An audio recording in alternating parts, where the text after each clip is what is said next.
মধ্যপ্রাচ্যের আকাশে আবারও জ্বলে উঠেছে যুদ্ধের লাল আভা। ইসরায়েল এবং ইয়েমেনি বিদ্রোহীদের মধ্যে এই সংঘাত যেন এক অগ্নি পরীক্ষা, যেখানে প্রতিটি হামলা এবং প্রতিহত করার ঘটনা এক একটি চেকমেটের খেলার মতো। প্রতিটি পদক্ষেপই পরবর্তীতে পরিণতির দিকে ঠেলে নিয়ে যাচ্ছে এই অঞ্চলকে। মার্কিন যুক্তরাষ্ট্রের হস্তক্ষেপ যেন এই দাবা খেলায় নতুন একটি মোড়ক যোগ করেছে, যেখানে প্রতিটি চালই আরও জটিল করে তুলছে পরিস্থিতিকে।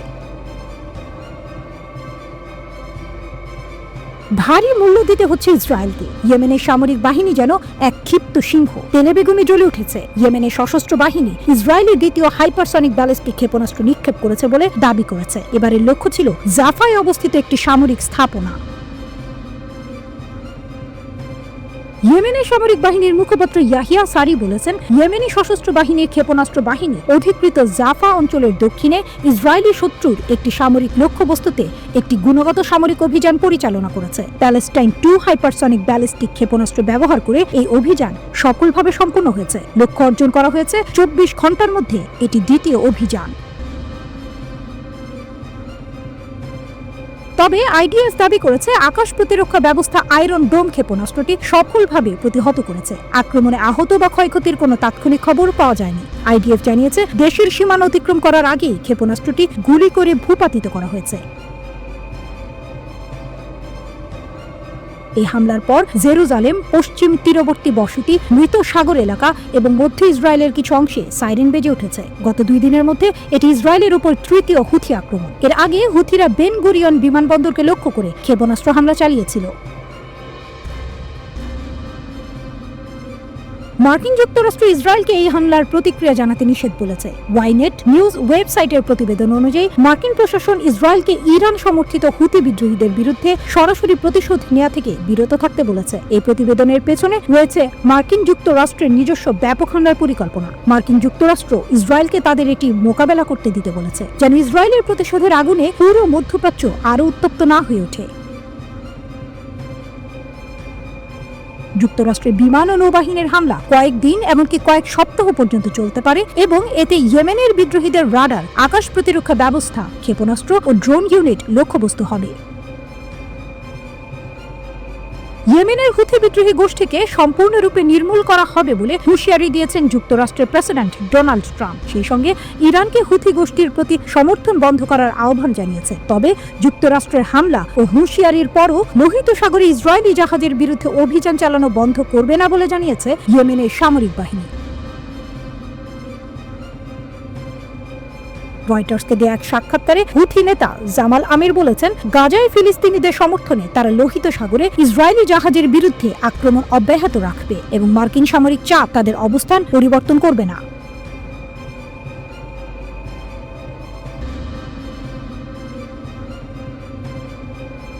ইয়েমেনের বিদ্রোহীরা যেন এক অগ্নিপুরুষ, যারা মার্কিন যুক্তরাষ্ট্রের বিরুদ্ধে সংঘাতের ময়দানে নায়কের আসনে বসতে চেয়েছে। ইয়েমেনে তাদের শক্ত ঘাঁটি লক্ষ্য করে মার্কিন হামলার পর ইয়েমেনের সামরিক বাহিনী ইসরায়েলের দিকে আবারও তাদের ক্ষেপণাস্ত্রের নিশানা ঘুরিয়েছে। ইয়েমেনের ডিফ্যাক্টো সরকার এই সপ্তাহের শুরুতে ইয়েমেনে তাদের শক্ত ঘাঁটি লক্ষ্য করার পর লোহিত সাগরে ইসরায়েলের আন্তর্জাতিক বিমানবন্দর এবং মার্কিন জাহাজে ব্যালিস্টিক হামলা বাড়িয়েছে। ইয়েমেনের সামরিক বাহিনীর সূত্রের মতে, ইয়েমেনের রাজধানী সানা এবং উত্তর পশ্চিমাঞ্চলীয় শহর সাদায় মার্কিন হামলায় নিহতের সংখ্যা ইতিমধ্যে 50 জনেরও বেশি হয়েছে, যার মধ্যে বেসামরিক নাগরিকও রয়েছে। এই হামলাগুলো যেন একের পর এক আগুনের গোলা, যা ইয়েমেনের মাটিকে আরও রক্তাক্ত করছে। কানাডার অটোয়া বিশ্ববিদ্যালয়ের মধ্যপ্রাচ্য বিশ্লেষক থমাস জুনো ডিডব্লিউ বলেন, গত কয়েকদিনে আমরা যা দেখছি তা হলো আমেরিকান বিমান হামলার একটি আরও টেকসই অভিযান, যা হুথিদের আরও ক্ষতি করবে। তিনি আরও যোগ করেন, তবুও হুথিরা বছরের পর বছর ধরে স্পষ্টভাবে দেখিয়েছে যে তারা সামরিক হামলা গ্রহণে খুবই কার্যকর। প্রথমে সৌদি আরব থেকে ইয়েমেনের গৃহযুদ্ধের সময়, যা 2014 সালে শুরু হয়েছিল এবং 2022 সালে একটি ভঙ্গুর যুদ্ধবিরতির মাধ্যমে মূলত থেমে গিয়েছিল। তারপরে গত 14 মাসে মার্কিন যুক্তরাষ্ট্র এবং যুক্তরাজ্য থেকে। জুনো আরও বলেন, বর্তমান প্রভাব সঠিকভাবে মূল্যায়ন করতে আমাদের আরও কিছু সময় প্রয়োজন হবে। গাজায় যুদ্ধ শুরু হওয়ার কিছু পরে ইয়েমেনের সামরিক বাহিনী ইসরায়েল এবং লোহিত সাগরে আন্তর্জাতিক জাহাজ চলাচলের পথে ক্ষেপণাস্ত্র নিক্ষেপ শুরু করে। 2024 সালের জানুয়ারিতে মার্কিন যুক্তরাষ্ট্র এবং যুক্তরাজ্যের নেতৃত্বে একটি আন্তর্জাতিক জোট ইয়েমেনের আক্রমণের বিরুদ্ধে পাল্টা আক্রমণ শুরু করে। এই বছরের শুরুতে ইসরায়েল এবং হামাসের মধ্যে যুদ্ধবিরতি চলাকালীন ইরান সমর্থিত হুথি মিলিশিয়া তাদের আক্রমণ থামিয়ে দেয়, কিন্তু এই সপ্তাহের শুরুতে গাজায় ইসরায়েলি হামলা পুনরায় শুরু। তারপরে ইসরায়েলে হুথিদের হামলা এবং ইয়েমেনে মার্কিন হামলা পরিস্থিতিকে আবারও পরিস্থিতির দিকে ঠেলে দিয়েছে বলে মনে হচ্ছে। এই সপ্তাহের শুরুতে মার্কিন প্রেসিডেন্ট ডোনাল্ড ট্রাম্প তার ট্রুথ সোশ্যাল প্ল্যাটফর্মে পোস্ট করেছেন যে হুথিদের সম্পূর্ণরূপে নির্মূল করা হবে। লন্ডন ভিত্তিক রয়্যাল ইউনাইটেড সার্ভিসেস ইনস্টিটিউটের একজন সিনিয়র রিসার্চ ফেলো বুরকো ওজচেলিক ডিউডব্লিউ বলেন, ট্রাম্প প্রশাসনের জন্য হুথিদের ওপর আঘাত হানা একটি সহজ জয়। আমেরিকার সামরিক শক্তি বৃদ্ধির ক্ষেত্রে এটি একটি তুচ্ছ ফলাফল, কিন্তু হুথিদের মেরুদণ্ড ভেঙে দেওয়ার জন্য বিমান হামলা যথেষ্ট হবে কিনা তা একটি ভিন্ন আরও জটিল প্রশ্ন। এদিকে ট্রাম্প ইরানকে হুথিদের আর অস্ত্র না দেওয়ার জন্য সতর্ক করেছেন, বলেছেন যে তিনি বিদ্রোহী গোষ্ঠীর দ্বারা পরিচালিত যে কোনো আক্রমণের জন্য ইরানকে দায়ী করবেন। বুধবার ট্রুথ সোশ্যালে পোস্ট করে তিনি ইরানকে অবিলম্বে এই সরবরাহ পাঠানো বন্ধ করার আহ্বান জানিয়েছেন। এর জবাবে ইরানের সর্বোচ্চ নেতা আয়াতুল্লাহ আলী খামেনি শুক্রবার এক বিবৃতিতে বলেছেন যে তেহরানের এই অঞ্চলে কোনো প্রক্সি নেই এবং তারা যে গোষ্ঠীগুলোকে সমর্থন করে তারা স্বাধীনভাবে কাজ করে। রিসার্চ ফেলো বুরকো বলেন, ইরান সব সিদ্ধান্ত নেয় না অথবা হুথিদের সিদ্ধান্ত গ্রহণকারীদের উপর সম্পূর্ণ নিয়ন্ত্রণ রাখে না। তবুও ইরানের পৃষ্ঠপোষকতা ছাড়া এই গোষ্ঠীটি তার অস্ত্রের ভাণ্ডার সংগ্রহ করতে পারে না। জুনাও একমত পোষণ করেন, এই মুহূর্তে ইরান বলে যে হুথিরা স্বাধীনভাবে এবং বৃহৎ পরিমাণে কাজ করে, আমি আসলে মনে করি এটি সত্যি। তিনি বলেন, তবে ইরান এবং হুথিদের মধ্যে অভিন্ন স্বার্থ রয়েছে। তারা একসাথে কাজ করে, তারা তথ্য ভাগ করে নেয়, তারা তাদের নীতি সমন্বয় করে, কিন্তু হুথিরা ইরানের কাছ থেকে আদেশ গ্রহণ করে না। রাজনৈতিক ওয়েবসাইট ফরেন পলিসির জন্য ওজচেলিক এবং তার সহকর্মী বারা সাম্প্রতিক একটি প্রতিবেদনে তুলে ধরা হয়েছে যে এই অঞ্চলে হুথিদের ভূমিকা পরিবর্তিত হচ্ছে। লেখকরা বলেছেন, ইরানের পক্ষে থাকা গোষ্ঠীগুলোর মধ্যে এখন সবচেয়ে শক্তিশালী এবং সাজানো গোছানো সশস্ত্র গ্রুপ হিসেবে হুথিরা উঠে এসেছে। হিজবুল্লাহর প্রতিরোধ এবং আক্রমণের ক্ষমতা কমে যাওয়ার পর হুথিরাই এখন ইরানের সবচেয়ে বড় সমর্থিত বাহিনী হিসেবে আবির্ভূত হয়েছে। তারা ইরানের সঙ্গে যুক্ত এবং ভালোভাবে সজ্জিত ও অর্থায়িত।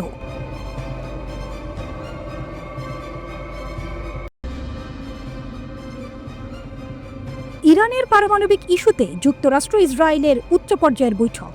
আগামী সপ্তাহে যুক্তরাষ্ট্র ও ইসরায়েল ইরানের পারমাণবিক কর্মসূচি নিয়ে কৌশলগত পরামর্শের জন্য বৈঠকে বসতে যাচ্ছে, এক্সিওসের প্রতিবেদন। ইসরায়েলি কর্মকর্তাদের দেয়া তথ্য অনুযায়ী ইসরায়েলের একটি উচ্চ পর্যায়ের প্রতিনিধি দল এই সপ্তাহের শুরুতে হোয়াইট হাউসে বৈঠক করতে যাবে। এই বৈঠকে মার্কিন প্রেসিডেন্ট ট্রাম্পের দেয়া ইরানকে 2 মাসের আলটিমেটাম বা চূড়ান্ত সতর্কতা এবং পারমাণবিক চুক্তি নিয়ে আলোচনার হুমকি ধামকি নিয়ে আলোচনা হবে। ট্রাম্পের চাপ, নতুন পারমাণবিক চুক্তিতে সম্মত হতে ইরানকে 2 মাস সময় বেঁধে দিয়েছেন মার্কিন প্রেসিডেন্ট ডোনাল্ড ট্রাম্প। তিনি ইরানের সর্বোচ্চ ধর্মীয় নেতা আয়াতুল্লাহ আলী খামেনির কাছে একটি চিঠি লিখে বিষয়টি জানিয়ে দিয়েছেন। মার্কিন প্রেসিডেন্ট ডোনাল্ড ট্রাম্প ইরানকে 2 মাসের মধ্যে নতুন পারমাণবিক চুক্তিতে স্বাক্ষর করতে বলেছেন। চুক্তি না হলে ইরানের পারমাণবিক স্থাপনায় সামরিক হামলার হুমকি দিয়েছেন তিনি। তবে ইসরায়েলি প্রধানমন্ত্রী নেতানিয়াহু ও তার দল মনে করছেন চুক্তি হওয়ার সম্ভাবনা খুব কম। তারা ইরানের বিরুদ্ধে যৌথ সামরিক অভিযানের পরিকল্পনা নিয়ে আলোচনা করতে চান। কে কে থাকবেন বৈঠকে? ইসরায়েলি দলের নেতৃত্ব দেবেন নেতানিয়াহুর শীর্ষ উপদেষ্টা ও কৌশলগত বিষয়ক মন্ত্রী রন ডারমার এবং জাতীয় নিরাপত্তা উপদেষ্টা জাচি হানেকবি। এছাড়া ইসরায়েলের জাতীয় নিরাপত্তা পরিষদ, সেনাবাহিনী, গোয়েন্দা সংস্থা মোসাদ, পররাষ্ট্র ও প্রতিরক্ষা মন্ত্রণালয় এবং পারমাণবিক শক্তি কমিশনের জ্যেষ্ঠ প্রতিনিধিরাও বৈঠকে থাকবেন। মার্কিন দলের নেতৃত্বে থাকবেন ট্রাম্পের জাতীয় নিরাপত্তা উপদেষ্টা মাইক ওয়ালটস। মার্কিন পররাষ্ট্র মন্ত্রণালয়, পেন্টাগন এবং গোয়েন্দা সংস্থার প্রতিনিধিরাও যোগ দেবেন। কি আলোচনা হবে? এক মার্কিন কর্মকর্তা জানিয়েছেন, এই বৈঠকে ইরানের পারমাণবিক কর্মসূচি, মার্কিন ইরান আলোচনার সম্ভাবনা, গাজা যুদ্ধ এবং ইসরায়েল লেবানন সীমান্ত উত্তেজনা নিয়ে আলোচনা হবে। তবে ইসরায়েলের প্রধানমন্ত্রীর কার্যালয় এবং হোয়াইট হাউস এখনও এই বৈঠক সম্পর্কে কোনো মন্তব্য করেননি। পেছনের ইতিহাস। যুক্তরাষ্ট্র ইসরায়েলের এই কৌশলগত পরামর্শক গোষ্ঠী এসসিজি গঠিত হয়েছিল 2009 সালে তৎকালীন প্রেসিডেন্ট ওবামার আমলে। ইরানের পারমাণবিক কর্মসূচি ও আঞ্চলিক কর্মকাণ্ডের বিরুদ্ধে যুক্তরাষ্ট্র ও ইসরায়েলের সমন্বিত কৌশল, গোয়েন্দা তথ্য শেয়ার এবং নীতি নির্ধারণের জন্য এই ফোরাম তৈরি করা হয়। গত 7 অক্টোবর হামাসের হামলার পর এই গোষ্ঠীর আলোচনার পরিধি বাড়ানো হয়। বর্তমানে এটি গাজা ও লেবানন যুদ্ধ নিয়ে আলোচনার প্রধান প্ল্যাটফর্মে পরিণত হয়েছে। খামেনিকে চিঠি লেখার আগে থেকেই ইরানের সঙ্গে একটি নতুন পারমাণবিক চুক্তির কথা বলে আসছিল ট্রাম্প। এই চুক্তির মাধ্যমে ইরানের পারমাণবিক সক্ষমতার উপর আরও বেশি নিয়ন্ত্রণ প্রতিষ্ঠা করতে চায় ওয়াশিংটন। চলতি মাসের শুরুতে ট্রাম্প ফক্স নিউজকে বলেছিলেন, ইরান দুটি কাজ করতে পারে, সামরিক সংঘাতের কথা ভাবতে পারে অথবা চুক্তি করতে পারে। আমি চুক্তি করা পছন্দ করি, কারণ আমি ইরানকে আঘাত করতে চাই না।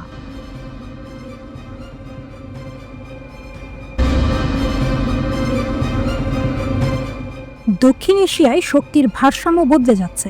এতদিন বাংলাদেশ শক্তিশালী মিসাইল ও উন্নত সামরিক প্রযুক্তির দিক থেকে সীমিত সক্ষমতার দেশ ছিল, কিন্তু এখন চিত্রটা বদলে গেছে। আধুনিক যুদ্ধ সরঞ্জাম থেকে শুরু করে হাইটেক সামরিক প্রযুক্তি সবই এখন বাংলাদেশের হাতের মুঠোয়। চীনের কাছ থেকে অত্যাধুনিক অস্ত্র ও প্রযুক্তি পেয়ে বাংলাদেশের প্রতিরক্ষা সক্ষমতা এক নতুন উচ্চতায় পৌঁছেছে, আর এই দৃশ্য দেখে উদ্বিগ্ন ভারত। শক্তিশালী একটি মিসাইল চোখের পলকেই শেষ করে দিতে পারে যে কোনো লক্ষ্যবস্তুকে।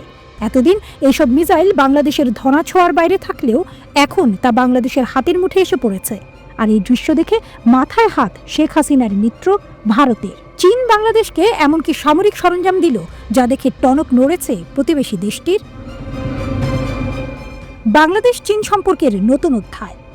বাংলাদেশ চীনের সম্পর্ক এখন কেবল কূটনৈতিক ক্ষেত্রে সীমাবদ্ধ নয়, বরং প্রতিরক্ষা ও প্রযুক্তি সহযোগিতার নতুন দিগন্ত উন্মোচন করেছে। দুই দেশের সম্পর্ক কখনোই নির্দিষ্ট কোনো রাজনৈতিক দলের হাতে সীমাবদ্ধ ছিল না। এই সম্পর্ক অটল রয়েছে এখনো। সম্পর্কের গভীরতা দেখে দুশ্চিন্তায় ভারতের প্রধানমন্ত্রী নরেন্দ্র মোদীর প্রশাসন। চীনের হাইটেক সামরিক সরঞ্জাম। বর্তমানে বাংলাদেশকে শুধু সামরিক সরঞ্জামই নয়, বরং মহামূল্যবান সামরিক প্রযুক্তিও হস্তান্তর করেছে পূর্ব এশিয়ার এই দেশটি। হালকা অস্ত্র নির্মাণ প্রযুক্তি, রকেট লঞ্চার এবং কাঁধে বহনযোগ্য বিমান বিধ্বংসী মিসাইলের মতো আধুনিক যুদ্ধ সরঞ্জাম এখন বাংলাদেশের হাতের নাগালে। আর এসব অস্ত্র বাংলাদেশকে সরবরাহ করছে চীনের president Xi Jinping. Ukraine Russia যুদ্ধের বাস্তবতা আমাদেরকে দেখিয়েছে এমন প্রযুক্তি যুদ্ধের গতিপথ কতটা পাল্টে দিতে পারে। 11 মার্চ প্রকাশিত national image for China and Bangladesh গবেষণাপত্রে বলা হয়েছে, বেইজিং বাংলাদেশকে রাইফেল, রকেট লঞ্চার, ম্যানপ্যাড, হালকা ইউটিলিটি যানবাহন ইত্যাদির মতো ছোট ও মাঝারি আকারের অস্ত্রের জন্য বাংলাদেশ অর্ডিন্যান্স ফ্যাক্টরি এবং বাংলাদেশ মেশিন টুলস ফ্যাক্টরিকে প্রযুক্তি হস্তান্তর করেছে। এর আগে 2012 সালে চীনা সহায়তায় বাংলাদেশ নৌবাহিনী খুলনা শিপইয়ার্ডে নির্মিত পেট্রোল জাহাজ নৌবহরে অন্তর্ভুক্ত করা হয়। ক্ষমতা পরিবর্তনেও সম্পর্ক অটুট। 2024 সালে অগাস্টে ক্ষমতা পালাবদলের পরই দুই দেশের সম্পর্কে কোনো ধরনের পরিবর্তন হয়নি বলে জানানো হয়েছে প্রতিবেদনটিতে।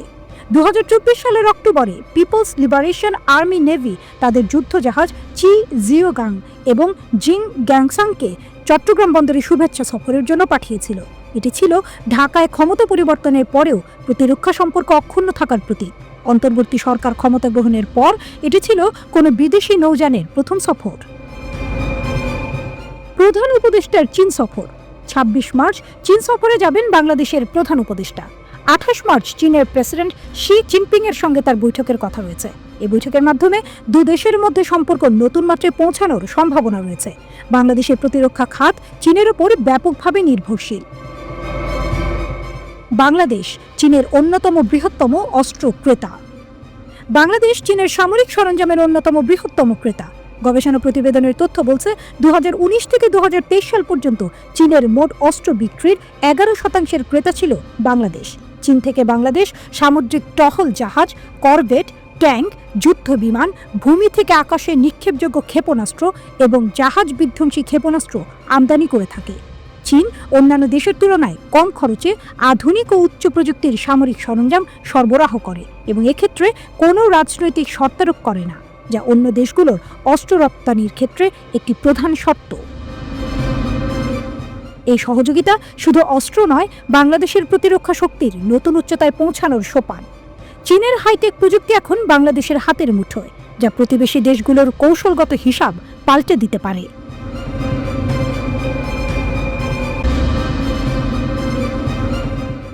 গত সপ্তাহে বাংলাদেশের একটি মেডিকেল প্রতিনিধি দল দক্ষিণ পশ্চিম চীনের কুনমিং শহর পরিদর্শন করে, কারণ ভারত বাংলাদেশি রোগীদের জন্য তার দরজা বন্ধ করে দেওয়ার পর দেশটি গুরুত্বপূর্ণ চিকিৎসা সেবার বিকল্প সরবরাহকারীর সন্ধান করছে। গত বছরের জুলাই আগস্টে বাংলাদেশের রাজনৈতিক পট পরিবর্তনের পর থেকে ভারত বাংলাদেশিদের জন্য বেশিরভাগ ক্যাটাগরির ভিসা বন্ধ রেখেছে। শুধুমাত্র জরুরি চিকিৎসা সেবার জন্য সীমিত সংখ্যক মেডিকেল ভিসা দেওয়া হচ্ছে। বাংলাদেশের পক্ষ থেকে বারবার অনুরোধ সত্ত্বেও ভারত ভিসা ইস্যুর পরিমাণ বাড়াচ্ছে না। এই শূন্যস্থান দ্রুত পূরণ করতে এগিয়ে এসেছে চীন। ব্রিটিশ বার্তা সংস্থা রয়টার্সের এক প্রতিবেদনে এই চাঞ্চল্যকর তথ্য উঠে এসেছে। 2023 সালে বাংলাদেশিদের জন্য ভারত সরকার 20 লাখেরও বেশি মেডিকেল ভিসা ইস্যু করেছিল, কিন্তু এখন প্রতিদিন হাজারেরও কম ভিসা দেওয়া হচ্ছে। গত বছরের অগস্টের আগে প্রতিদিন 5 থেকে 7 হাজার মেডিকেল ভিসা ইস্যু করা হতো। ভারতের সাশ্রয়ী চিকিৎসা ব্যবস্থা এবং বাংলা ভাষাভাষী হাসপাতাল কর্মীদের কারণে বাংলাদেশিদের জন্য ভারত ছিল চিকিৎসার প্রথম পছন্দ, কিন্তু এখন সেই সুযোগ সংকুচিত হয়ে গেছে। ভারতের ভিসা সংকটের সুযোগ নিয়ে এগিয়ে এসেছে চীন। দ্রুত ও সহজে ভিসা প্রদান এবং বেশ কয়েকটি হাসপাতাল বাংলাদেশি রোগীদের জন্য নির্ধারণ করে দেওয়ার আলোচনা করেছে চীন। চলতি মাসে কয়েকজন বাংলাদেশি চিকিৎসার জন্য চীনের উইনান প্রদেশে গেছেন। চীনের রাষ্ট্রদূত ইয়াওয়েন বলেছেন, এই সফরের মাধ্যমে বাংলাদেশিদের জন্য মেডিকেল ট্যুরিজম পর্যালোচনা শুরুর দ্বার উন্মোচিত হলো। চীন এই সুযোগকে জনকূটনীতির একটি বড় সুযোগ হিসেবে দেখছে। বাংলাদেশের সঙ্গে চীনের সম্পর্ক আরও জোরালো করতে এই পদক্ষেপ নেওয়া হচ্ছে। গত 7 মাসে চীনা প্রতিষ্ঠানগুলো বাংলাদেশে $23 কোটি বিনিয়োগ করেছে।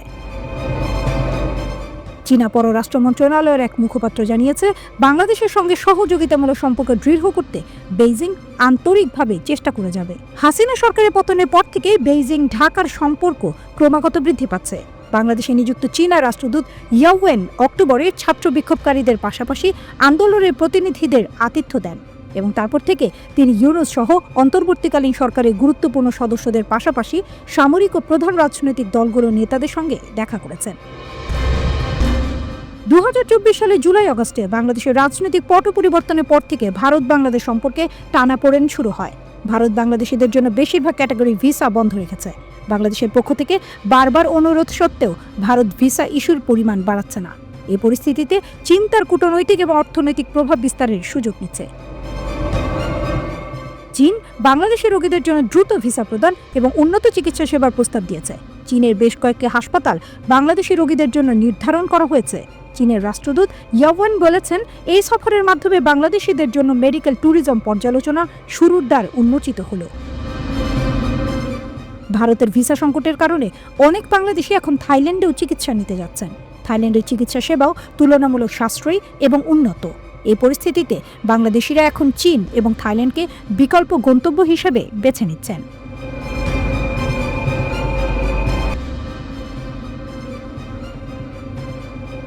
একটা সময় ছিল যখন তুরস্কের অস্ত্র-শস্ত্র বলতে বোঝাতো আমেরিকা আর ইউরোপের দয়া, কিন্তু এখন তুরস্কই হয়ে উঠেছে সামরিক শিল্পের এক মহাশক্তি, একটি দেশ যা নিজের হাতে নিজের ভাগ্য লিখছে। মাত্র 1 দশক আগে যারা ছিল অস্ত্র আমদানিকারক, তারা এখন ড্রোন, ট্যাঙ্ক, ক্ষেপণাস্ত্রের রপ্তানিতে বিশ্বকে চমকে দিচ্ছে।